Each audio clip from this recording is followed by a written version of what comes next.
The 411 on KHOU 11 News.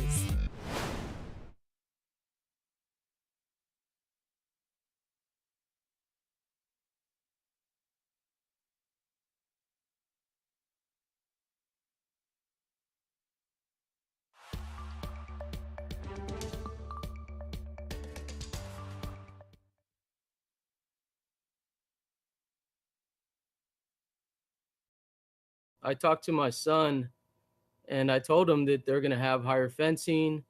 They're going to have more DPS cops. And he just wasn't having it. He said that he doesn't think they're going to be brave enough if it happens again.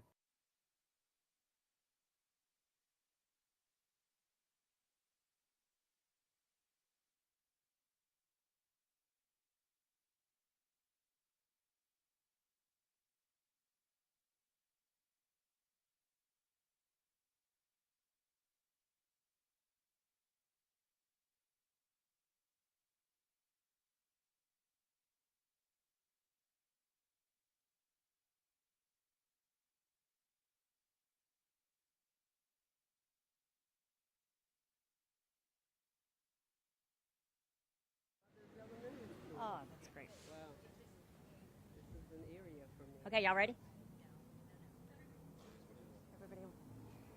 Good afternoon, and thanks for coming. My name is Sally Alcorn. I'm an at-large Houston City Council member and chair of the Regulatory and Neighborhood Affairs Committee. I'm here today with Council members Kamen and Evan Shabazz to announce changes to the city's noise ordinance, which become effective today. My council colleagues and I are joined by key staff from the Administration and Regulatory Affairs Committee. This is the department responsible for issuing permits related to amplified sound. What's going through your mind? And also by officers a lot. and command staff from Emotional, the Police but Department. let's keep it to God. HPD is, of course, responsible for I guess you can just enforcement pray of this that. ordinance. There are also Houston everything residents will be here. okay for Residents it. who this ordinance will better protect Have a from lot of faith in excessive God, so. late-night noise.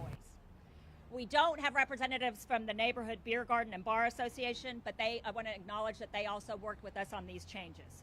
Everyone here today, with the support of Mayor Turner and his administration, especially ARA, City Legal, and HPD, played a key role in crafting these revisions and shepherding them through City Council. I thank everyone for their hard work. We stand today on Washington Avenue. The Washington corridor is a prime example of where neighborhoods bump right up against a lively nighttime scene. Just down the street, there are nightclubs in very close proximity to people's homes. This situation is fairly common in Houston, a city with no zone. There are When areas words across the fail, city, Montrose, images Midtown, like Fulton, these Haley, somehow Richmond, Strip, fill Alameda, the Upper silence. Museum Park, They come from all over the Northeast, state, Northwest, from the major hubs like Southwest, Houston, the list goes on. Dallas, People live close to Austin, establishments, which and places San Antonio, tonight. and from towns that dot the map in the Panhandle, North Texas, Central Texas, West Texas, East Texas, and South Texas. Those are really good actors and add to the vibrant Houston food and drink scene. But there are some which repeatedly disregard their neighbors and the city's rules. Since I assumed chairmanship of the Regulatory and Neighborhood Affairs Committee, I have been inundated with complaints about late-night noise coming from certain clubs. I've heard stories of people whose lives have been completely disrupted by loud noise and the constant thump, thump, thump vibrations of bass music into the wee hours of the morning. People have to brace themselves each weekend for the noise.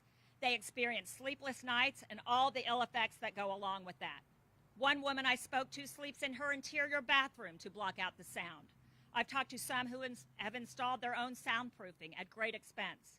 Others feel like they just need to leave town or try to find another place to sleep on certain nights. The overall theme is this: many Houstonians have simply been unable to enjoy the peaceful comfort of their homes because of repeat violators of the city's ordinance.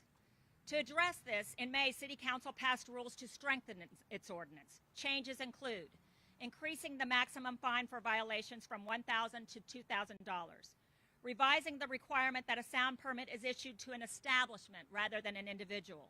This closes a loophole and allows permit violations to be tracked by the establishment, not just by the DJ or the manager or whoever applied for the permit.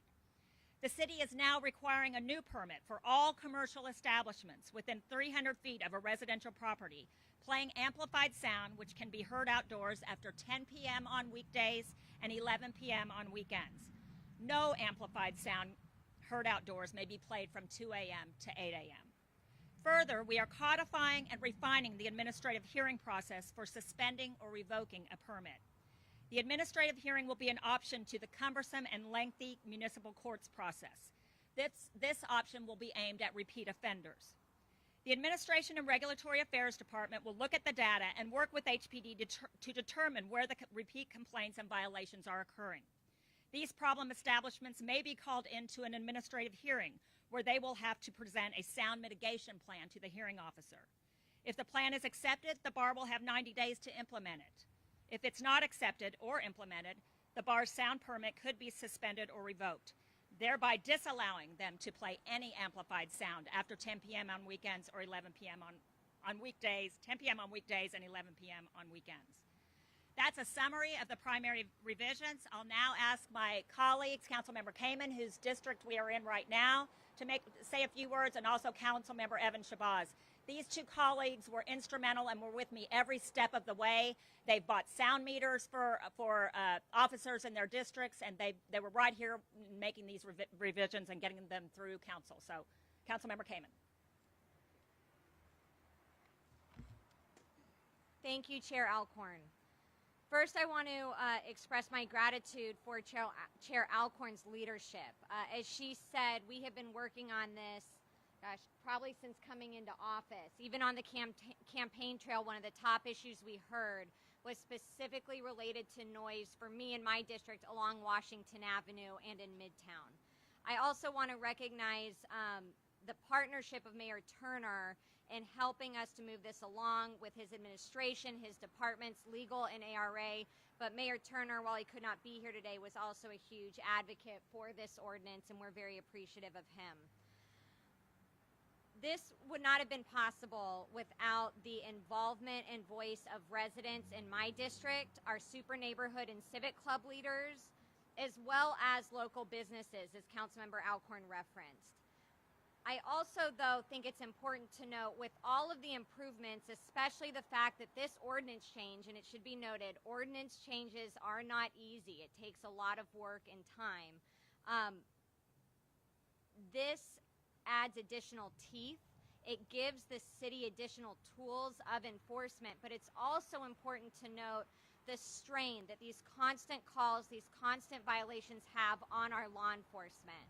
So I wanted to recognize HPD and our fire department, especially as it relates to emergency management and health response, for all that they do every weekend along these corridors and the strain that it takes in terms of taking away resources from other areas that need to be addressed. So our hope is with this ordinance, not only it will be supportive of businesses that are great community partners, our residents who deserve a high level and comfortable quality of life, but also alleviating some of the strain currently that these bad actor bars are placing on law enforcement and first responders. So again, we want to make sure everyone is aware of the changes that go into effect today, but as we move forward, thank you to all of our community partners for being a part of the solution to this.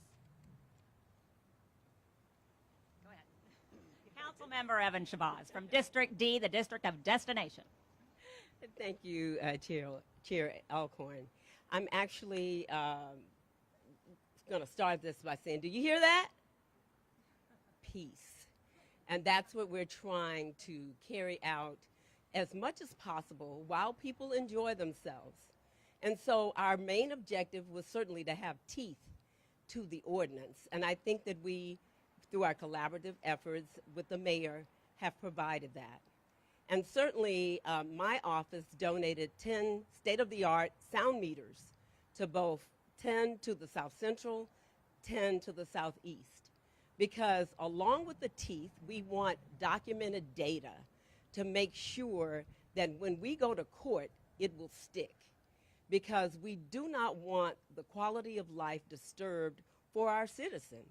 And so certainly I am so very glad for this collaborative effort and for this day, because we have all been inundated with many, many phone calls, and rightfully so, because people deserve to have quiet enjoyment of their properties.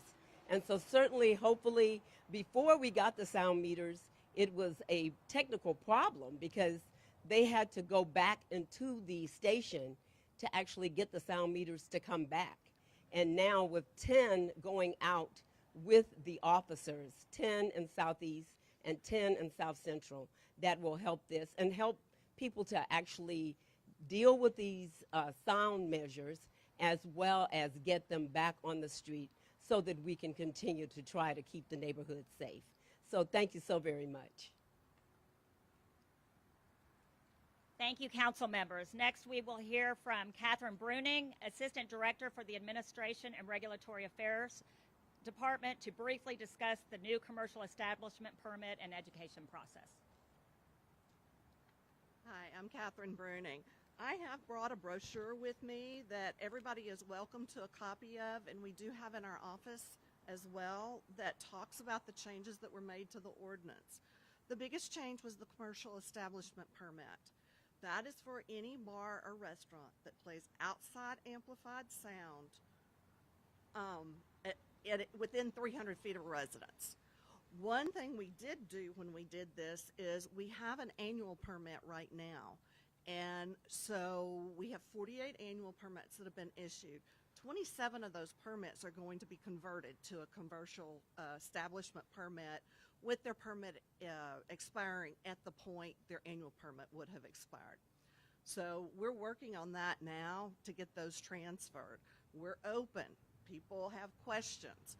The brochure I don't have in Spanish yet. We're working on that. We have been asked for information out of the municipal code on how to get the ordinance in Spanish. They can call my office, and we'll be happy to give directions on how to get to that information. Education-wise, the pamphlets are something we've done. We've also attended association meetings for bars and restaurants as we've been requested. Those are the big things. This week, we actually have meetings that are set up with different bars and restaurants, and it's all being done in conjunction with HPD. So if you've got any questions, let me know. Thank you, Catherine. Catherine was key in getting these ordinance revisions through and worked through the department. So thank you very much to Catherine. Next, I will ask Assistant Chief Harden to come and talk about HPD's enforcement of this ordinance. Thank you, Council Member. And I just want to echo all the appreciation for all the people that have already been mentioned. All the council members and their work on getting this ordinance passed and listening to our super neighborhoods, our civic clubs. And I'd like to thank them for their constant interaction with us on a weekly basis on the issues they're facing and the difficulty they're having as residents, so we can help them address those issues.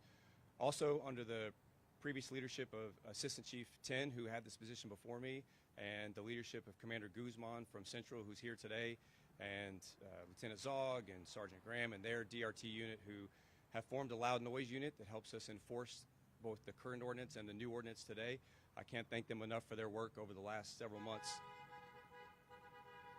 They're also very happy about the new ordinance, as you can tell.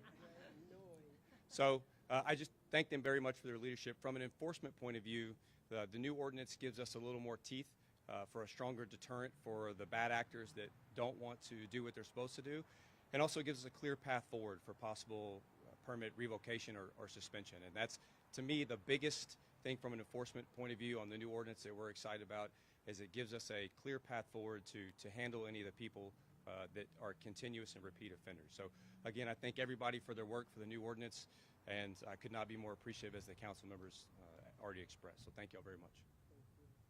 Thank you, Chief. And finally, we'll hear from Roy Lira. He is the president of the Super Neighborhood Alliance. Like I said earlier, the residents were key in getting these ordinance revisions. They helped us every step of the way, and we're happy to have Roy here to say a few words.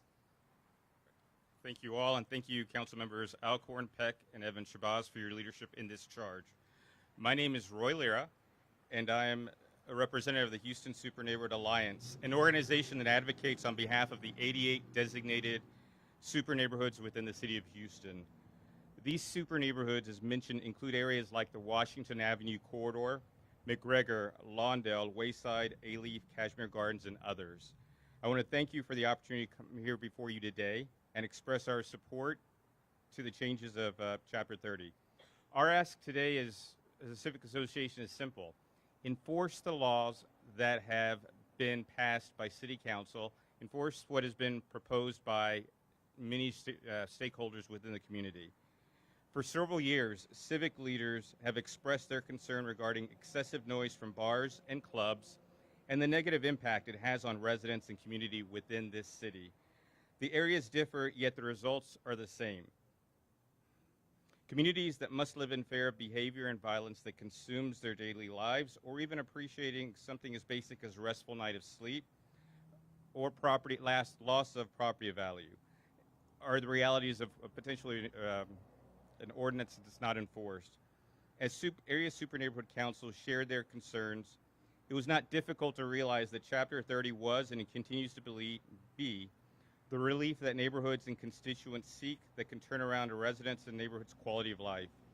In a recent Super Neighborhood Alliance survey of over 20 super neighborhoods, strengthening and enforcing the noise and sound level regulation was one of the main citywide issues that can have the greatest community impact on the way Houstonians and visitors to our city can have. The updated changes passed the ordinance earlier this year and in effect today reflect the city's support. We want to thank the mayor, city council members, city legal department, HPD, administrative and regulatory affairs, business coalitions, civic associations, and you, the residents of our community. Thank you.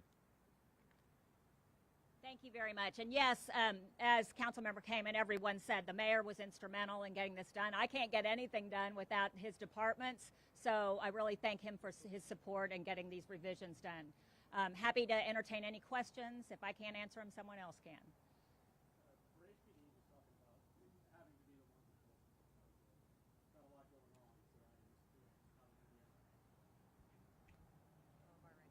Yeah, I'm sorry, can you say the last part one more time?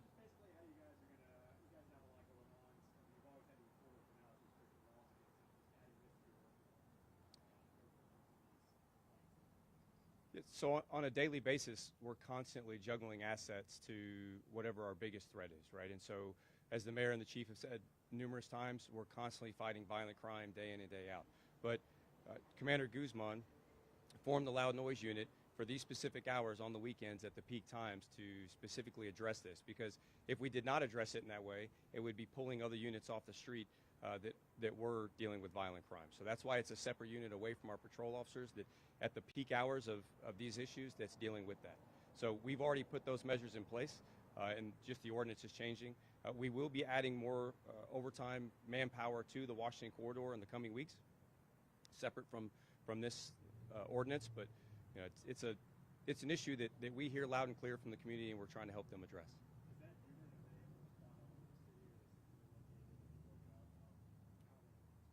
So Central's loud noise unit responds to both Midtown and also Washington corridor.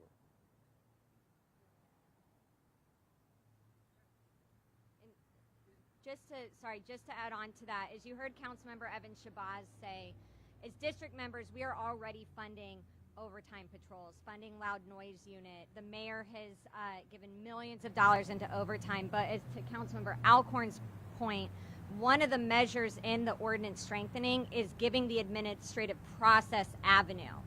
Hopefully, with this avenue, officers aren't stuck trying to go to court, then having to show up again for a reset in court, things like that. So all of these measures were highly thought through to point towards lessening that burden, not increasing it.